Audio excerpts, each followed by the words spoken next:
আসসালামু আলাইকুম সুপ্রিয় দেশবাসী। লেগ স্পিনার ওমর ফারুকের প্রথম বল অসাধারণ leg spin, back on the hand. বলটা রিলিজ করার পর সরাসরি মিডল স্টাম্প বরাবর বলটি পড়েই টার্ন করে মোটামুটি অফ স্টাম্পের সামনে দিয়ে বলটি চলে গেছে। আবারও বলার আসছে, সজর মেরেছে অসাধারণ লেগ স্পিন, একই জায়গায় গুড লেংথে একদম মিডল স্টাম্প বরাবর বলটি পড়েছে। চমৎকার স্টাম্প সার্কেলে রয়েছে বল। বোলার তার তৃতীয় বল করার জন্য প্রস্তুতি শুরু করেছে। আসছে বলার, সজোরে বেড়েছে অসাধারণ টপ স্পিনটা একেবারে অফ স্টাম্পের উপর পড়ে বাউন্স খেয়ে সেটা তার স্থান ত্যাগ করে চলে গেছে।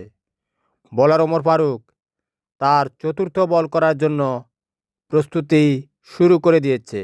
সজোরে বেড়েছে সাইড স্পিন, চমৎকার লেগ স্টাম্পের উপর পড়েছে সাইড স্পিনটা, কিন্তু টার্ন করে একেবারে অফ স্টাম্পের পার দিয়ে চলে গেছে। অফ স্টাম্পটা কাল্পনিক অর্থে ব্যবহার করছি আর কি।